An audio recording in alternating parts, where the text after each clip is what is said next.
everyone, welcome to the community classroom. This is Dr. Tracey McCarthy, psychologist, attorney, and educator, and as a part of our political psychology series, we are going to be analyzing HR 40 as promised. Now, this is going to be a very succinct analysis, and this is going to allow other people to take a point or multiple points from the analysis to expand on in their own research, their own education projects, their own content, and their own advocacy. Now, we're going to use an assets and liabilities breakdown to make it easier to follow and reflect upon in future analyses.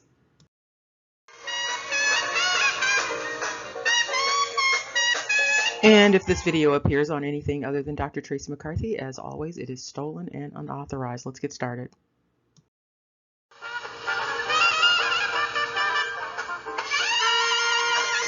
As indicated, we're going to use an assets and liabilities format, and so we're going to start off with the assets, then we're going to move to the liabilities, then we are going to identify some of the assets and liabilities actually inside of HR 40 so that you can have that clarification. So let's start off with the first asset. The first asset is that it has a memorable title. It has HR 40. HR can stand for, in people's minds, a number of things. So some people might, it might trigger thoughts of human rights, or House Resolution or House of Representatives, and so all of that is a great thing in terms of the HR component of it. 40 is also very interesting because there are a number of things related to reparations and the history of the ADOS class that have the number 4 or 40 or multiples of 4 inside of it. And so you have the 40 acres, you have 400 years, you have 40 million people, 4 million enslaved released. And so this number 4 seems to permeate a number of dynamics related to American descendants of slavery and American descendants of victims of Jim Crow.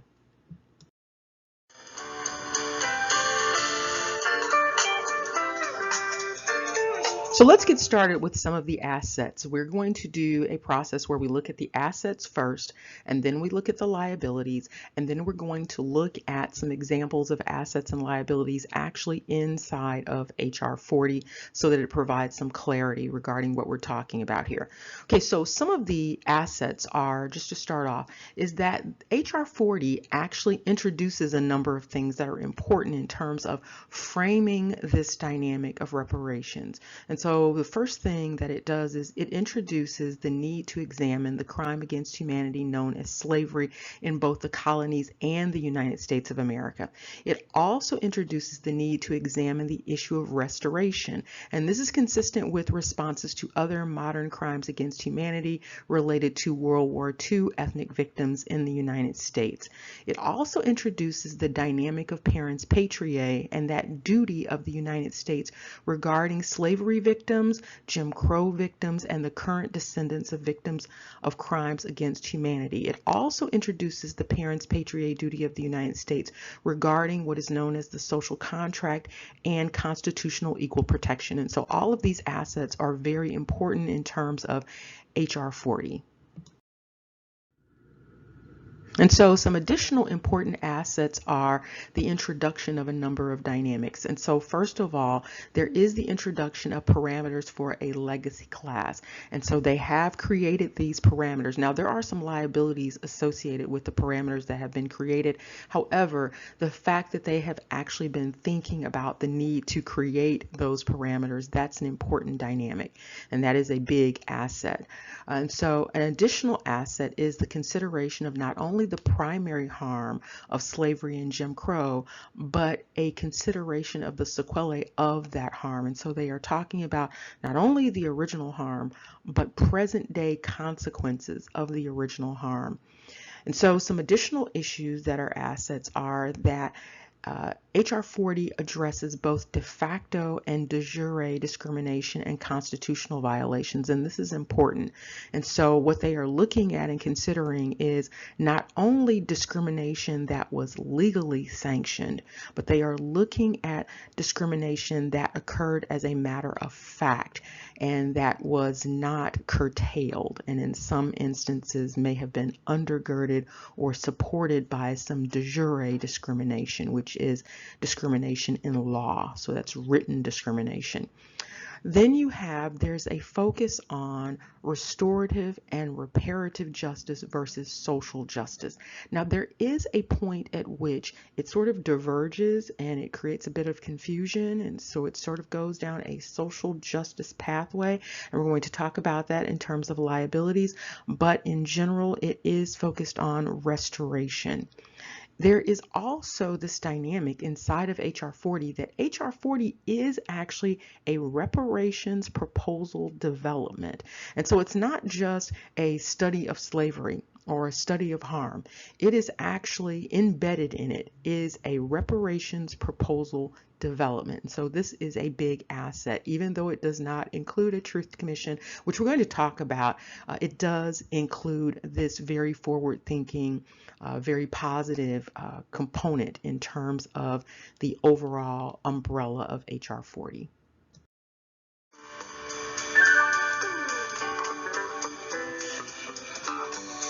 Now we're going to go down the lane of liabilities, and the list of liabilities is significantly longer than the list of assets, but that's okay because it gives room for thought in terms of improvement and expansion and clarity related to this piece of legislation. So the first thing that stands out is there is a misnaming and misidentifying the impacted legal legacy class. And this comes about because of a number of lacks. And so we're going to address these lacks. And so the first lack, because we're talking about a piece of legislation, so we're talking about law, and you need to have clarity, as much clarity as possible when you're talking about an impacted legal legacy class. And so right now in HR 40, there is a lack of a socio-biological definition clarity regarding what is an African and what is an African American. And this is throughout the piece of legislation. Legally speaking, there is a lack of a legal definition of African and African American throughout this piece of legislation. There's also this big glaring issue that might not be glaring to many people, but there's a lack of and/or clauses in terms of identifying descendant legacy classes. And what I mean by this is there are two types of harm that are identified in HR 40. You have this harm of slavery, which is distinct from the harm of Jim Crow. They go together, but they are not the same. And so you have potentially two legacy classes. You have one legacy class that may include all of that, slavery and Jim Crow. But you also have a legacy class that endured Jim Crow, but they might not have endured chattel slavery. And so you have the descendants from those diverse groups. And so it's important to note that. There's also a lack of an identification process for actually finding the classes of victims and descendants. And this is important given the slavery historical record. That historical record is a little murky, and so there needs to be a process in there that addresses actually finding these individuals. And since there is no mandate for a truth commission, this is extremely important.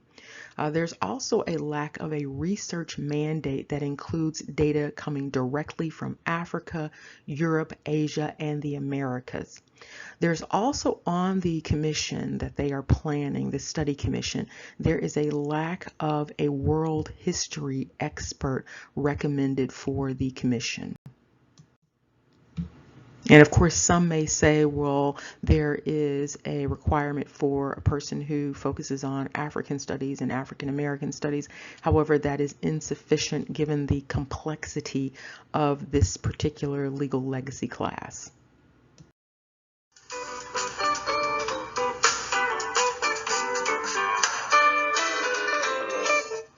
Now, this may come as a surprise to some people who have not looked at other content related to the Truth Commission and the need for a Truth Commission, but the African-centered slavery narrative as the foundation for HR 40 is its biggest liability. And this is a huge liability given that there has not been a Truth Commission. What this does is it erroneously excludes a number of people who should be included and includes a number of people who should be excluded. And we're going to go into a little bit more detail about that later on in this discussion. But right now, we're just going to look at how some people will be excluded automatically based upon this African-centered slavery narrative for H.R. 40 as its foundation. And so right off the top, you have 6 groups who will be foundationally excluded based upon the African-centered slavery narrative for H.R. 40. And so the first group includes enslaved indigenous Americans. And so many individuals who were considered dark Indians were enslaved in the Americas. Now you will have a number of people in current times over the past 2 years claiming that American Indians were not enslaved, that they were only indentured servants. That is an erroneous narrative, and it will derail some of the mission of H.R. 40. You also have the enslavement of persons who arrived on the mainland from the Americas. And so they did not come directly from Africa. They came by way of another part of the Americas. You also have individuals who were enslaved who arrived in America from Europe. You also have individuals who were enslaved who arrived in America from Asia. You also have individuals who were enslaved who arrived in America from the Pacific, Atlantic, yes, Ethiopian, and Indian Ocean islands. And so this is very important. These individuals didn't come directly from mainland Africa in terms of the continent. You also have individuals who would be excluded who were free and freeborn, but classified as Black American, Black African, Black European, those individuals who suffered Jim Crow, but they did not suffer chattel slavery. And so by only limiting H.R. 40 to this African-centered foundation in terms of the narrative, you're going to automatically exclude the descendants of all of these individuals who have been mentioned who were enslaved or who were victims of Jim Crow.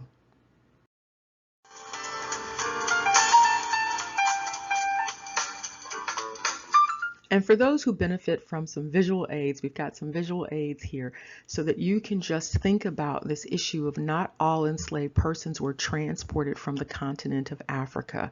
And so these individuals would be included in terms of people who might have been enslaved. However, they did not necessarily come from the continent of Africa. And you also need to remember this. People don't talk about this a lot, but it is an important part of the discussion, is that a number of individuals who would be considered Black or brown, also classified as African, they actually came from Europe, and they came in many different ways. Some of them came as conquistadors, so you need to remember that. Some of them came as settlers. Some of them came as convicts because they were thrown out for high treason, so they were deported. And some individuals came in other capacities. And so people need to understand that. So all individuals who were enslaved were not necessarily enslaved directly from the continent of Africa. And so using that African-centered narrative is going to automatically exclude a large number of people. And you're also going to see how using that African-centeredness will also include a number of people in terms of reparations who should not be included.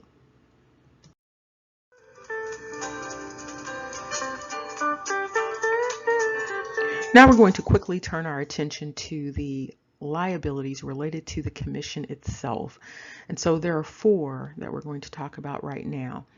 There is a lack of actual victims of Jim Crow and slavery victim descendants on the commission. And so there's no mandate for that, which would be important on the commission. There's also a lack of limitations on individuals who may be slave owner descendants on the commission. The commission also does not have a mandate for a constitutional specialist on the commission, and that would be very important. You want someone who really understands the Constitution on the commission. There's also a lack of a truth commission prior to the implementation of H.R. 40.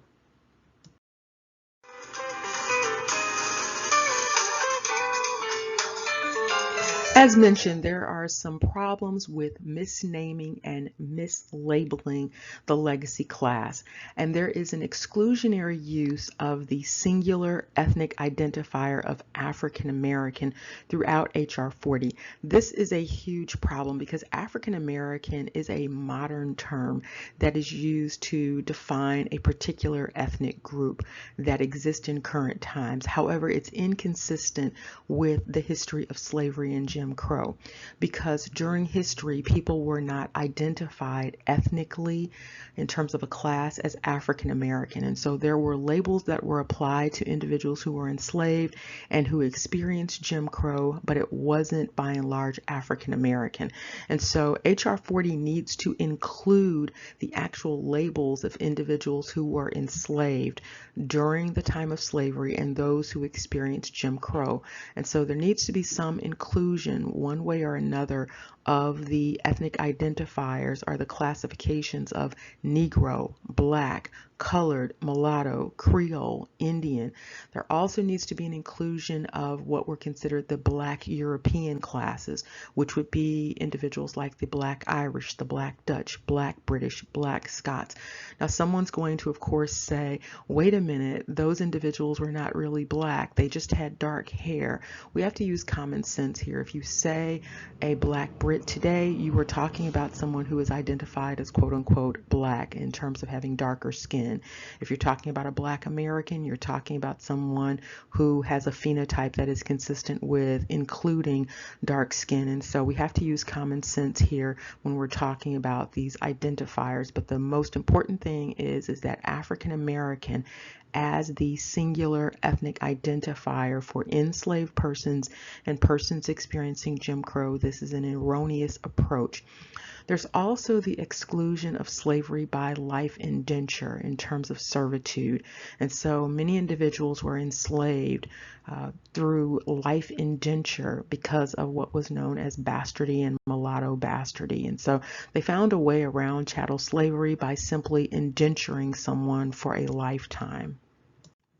It is also noted that there is a subtle shift in H.R. 40 from the restorative justice focus to a diversity focus, and there is a subtle use of this blanket African descendants in the language, and that needs to be cleaned up. There's also an inadequate slavery commission study budget. $12 million is an inadequate budget.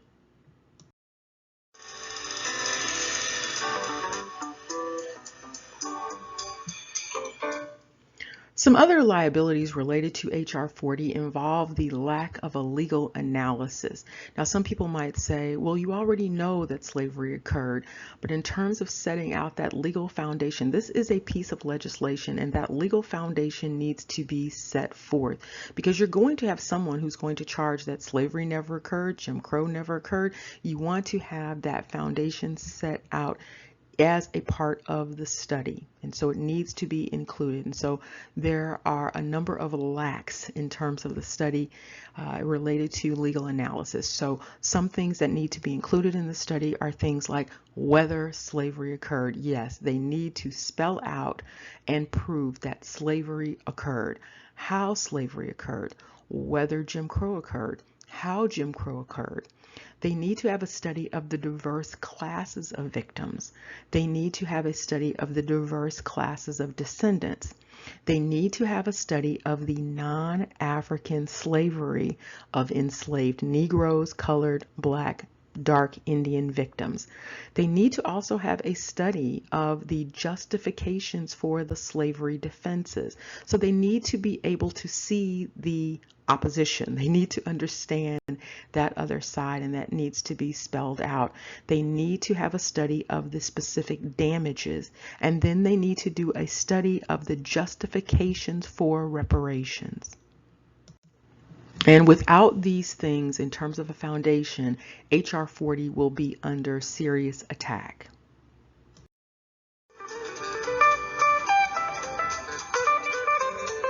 Now, those who are seeking to better understand HR 40, those individuals should actually read HR 40 for themselves. We're going to do an overview of HR 40, but we're not going to go line for line in terms of analyzing every line of HR 40. So what we're going to do is we're going to go through HR 40, we're going to go through the major areas of HR 40, and we're going to look at some of the assets and liabilities that we've already discussed inside of HR 40. So the first thing we're going to look at is the title of HR 40. This is the short title, by the way. And so it is the Commission to Study and Develop Reparation Proposals for African Americans Act.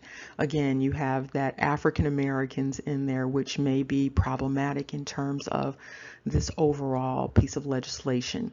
Now, what's important to note is that this really is a reparations proposal. And so they are not talking about studying slavery. They are talking about studying reparation proposals. And so what this suggests is that they already have some proposals available that they're going to be studying, or they will be studying incoming proposals, but they are already focusing on actual proposals for reparations versus actually studying the foundation for the reparations, which would be things like the Truth Commission. And so this is positive and negative. And so in one way, it's very forward thinking. They are really talking about reparations. The problem is, until you have a complete understanding of what actually took place and who the victims were and how they were victimized and who those descendants are, you do not have a clear understanding of what stands as restorative justice. And so that is very important. That foundation is more important than the reparations proposals themselves. So you really need to have that foundation first, and then you will know what is an appropriate reparations proposal.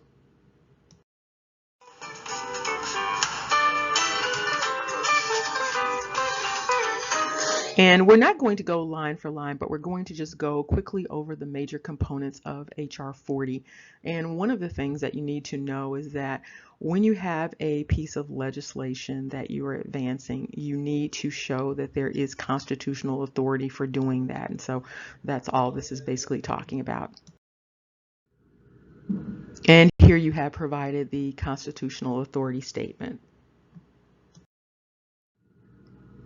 One thing that is noted is that the Congressional Budget Office has not received a budget, an estimate for this particular endeavor for HR 40. And so this is what this is indicating, that as of 4/12/2019, a CBO cost estimate has not been received. And we looked at the short title, and this is the long title. This is the official title for HR 40. And so it tells you exactly the purpose of this particular piece of legislation. And so it talks about it is structured to address the fundamental injustice, cruelty, brutality, and inhumanity of slavery in the United States and the 13 American colonies between 1619 and 1865. They are planning to establish a commission to study and consider a national apology and a proposal for reparations for the institution of slavery and de facto and de jure aftermath in terms of discrimination. And here you can see when HR 40 was introduced, the 115th Congress during the first session. And here you can see the list of individuals who were involved in introducing this specific bill.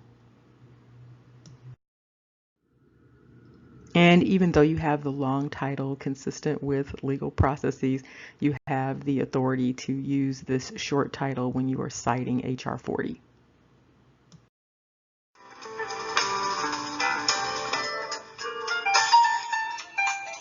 And as indicated previously, the problem with using Africans only language in this piece of legislation, this is a major issue.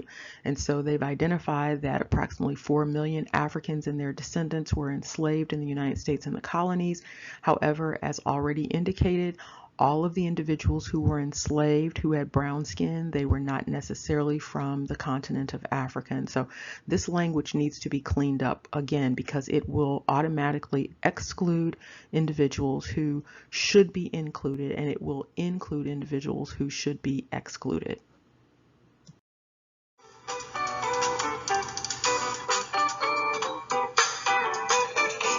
Now let's quickly go over why using Africa as a blanket identifier and label is problematic. One thing that people may not understand is that Africa was not always a continent. It was at one time a kingdom on the continent of Ethiopia. And so you need to be very, very clear in pieces of legislation about what you're talking about. And so during the time of slavery, Africa was not always known as Africa. Africa in many times was known as a something else. And so you have up here, you can see up toward the top there in the left hand side there, you see Africa as a country. And so Africa is a region inside of larger Ethiopia. And so when you start using terms like Africans, that blanket term, it's unclear about who you are talking about. And so the definition of African is very vast, and we're going to see that as we continue with this discussion. And so you can see this a little bit more clearly here. You can see Africa up here right across from Europe during this time. And you also see something called Marmarica, which is interesting. And then you see Ammon. So you see a number of things here, but what you don't see is Africa as a continent. You see Africa as a kingdom, and this is important. Because one of the things you don't want to happen is to have individuals suddenly say that you're only talking about descendants of enslaved Africans, meaning this particular country area, versus what many people are thinking about when they're talking about Africa. They're thinking about the entire continent of Africa. And so depending on the time frame that you're talking about, you may be talking about a kingdom, or you may be talking about a continent, or you may be talking about something that is not even on the continent of Africa at all. And for those of you who recall the prior discussion of the variety in terms of the names of Africa and the places that were considered Africa, this is going to make more sense. And so in previous discussions, we talked about Africa being labeled as Libya, Olympia, Oceania. You had Ethiopia, Hellas, Afar. So Africa has been labeled many things across time, and it has been situated in different places geographically. And so there needs to be a lot more clarity in terms of that piece of legislation regarding who they are talking about. So the place of Africa has varied, and the lineage of people identified as Africans, that is not static. Everyone on the screen that you see here is an African. And so just using that blanket term African is going to be confusing and misleading.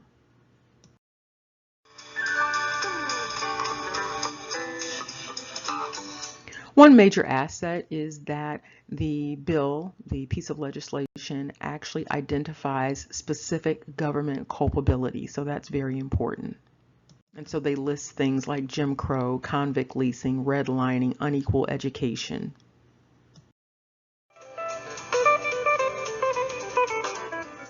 Another asset is the identification of specific sequelae of slavery and Jim Crow. And so they talk about what is going on in current times in terms of the outgrowth of slavery and the outgrowth of Jim Crow. And they talk about it in terms of economics, education, and health.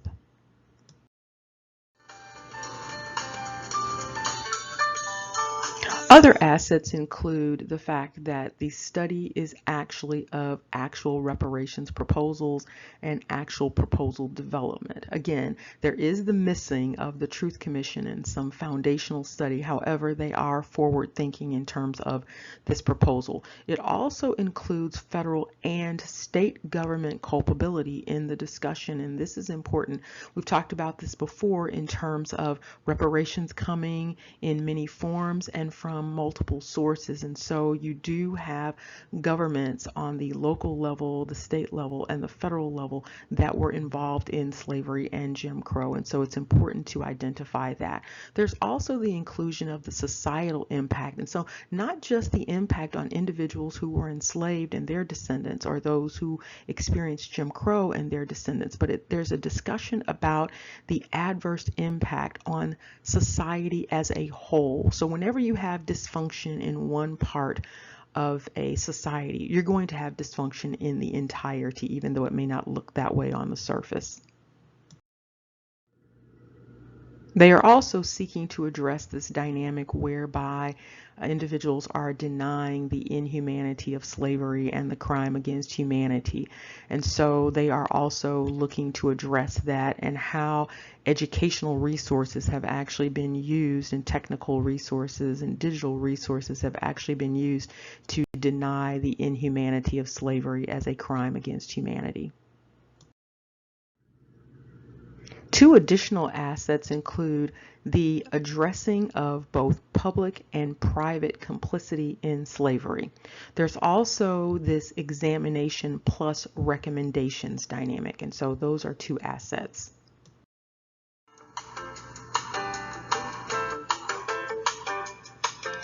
As already mentioned, there is a major liability in terms of limiting the evidentiary focus. And so there is this focus on what happened in America and understanding American history versus understanding world history, and how world history is implicated in this understanding of slavery in America.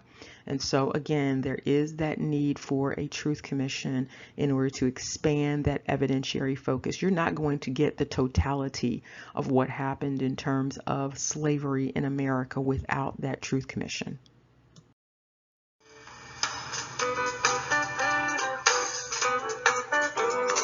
Again, here in this section, you see this Africans only slavery exclusion inclusion dynamic. And so there is not the actual addressing of that race factor. And so you have language such as the capture and procurement of Africans. Does not mention the capture and procurement of anyone else. You have the transport of Africans, you have the acquisition and sale of Africans, the treatment of African slaves. And so again, you are not including the totality of the individuals who were enslaved in terms of chattel slavery and that lifetime indentured servitude that they were using on individuals who were identified in terms of race, ethnicity as Negro, Black, colored. And so again, using Africans only is going to erroneously include and exclude individuals. And this is other language that needs to be cleaned up. There is a vacillation between using African and African American. And this might be why some individuals who are from the continent of Africa today might think that reparations in terms of HR 40 is about them, because the language is not that clear. It's not consistently clear. Another asset is that they are considering international redress precedents for HR violations, for human rights violations. And so they are talking about looking at how this has been addressed internationally in terms of applying that precedent to the United States. And here you see another liability where there is this shift in focus to a diversity and blanket African descendants conversation. And so again, the focus needs to stay on descendants of victims of enslaved individuals and descendants of victims of Jim Crow, or victims of Jim Crow, versus this blanket African descendants language.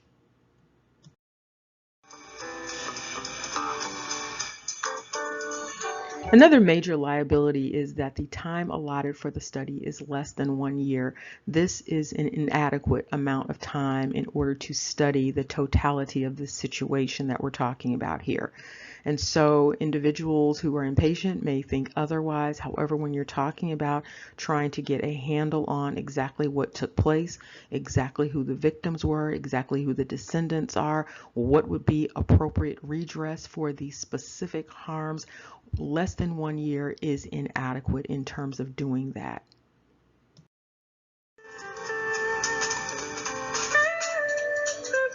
Other liabilities include issues such as a lack of definition of especially qualified for the members of the commission. And so that's a part of the qualification here, but that needs to be cleaned up. What does especially qualified mean?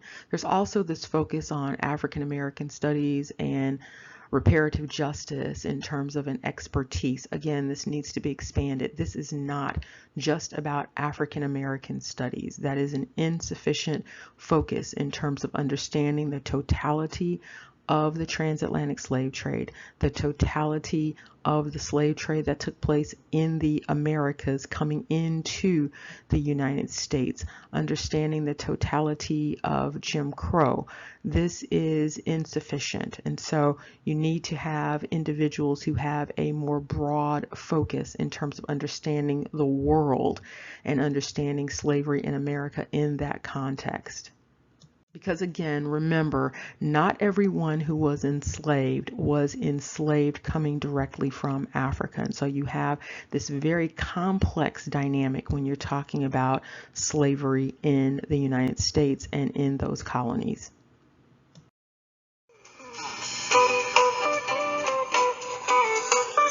And based upon that budget and what they are expecting to do with that budget, it's going to be inadequate in terms of just looking at salaries alone, let alone gathering actual evidence and travel and things like that. And so there are a number of expenses that will be incurred in terms of this study. Just getting evidence alone, and $12 million is going to be insufficient.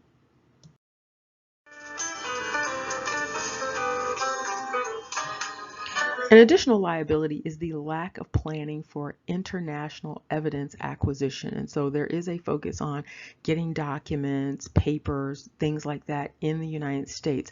However, a large body of evidence related to the transatlantic slave trade, related to slavery in general, it exists outside of the United States. It exists in Europe. It exists in Africa. It exists in the islands. And so that information also needs to be acquired, and there needs to be a process for acquiring that information.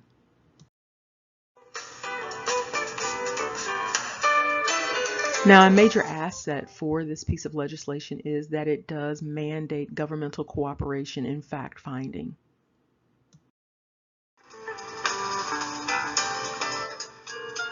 And again, as already indicated, there is an inadequate commission budget in terms of salaries for individuals who would be working on this particular commission. And again, the services and support that would be needed and the contracts that would be needed to carry out this commission, that budget is going to be inadequate for that.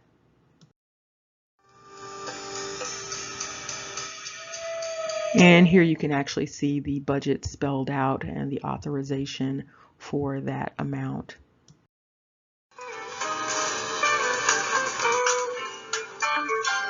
Now, this has been a very succinct analysis of H.R. 40. Hopefully this will allow other individuals to take points from the analysis and expand on that analysis in terms of their own research, in terms of their own personal or collective education, in terms of creating content or advocacy.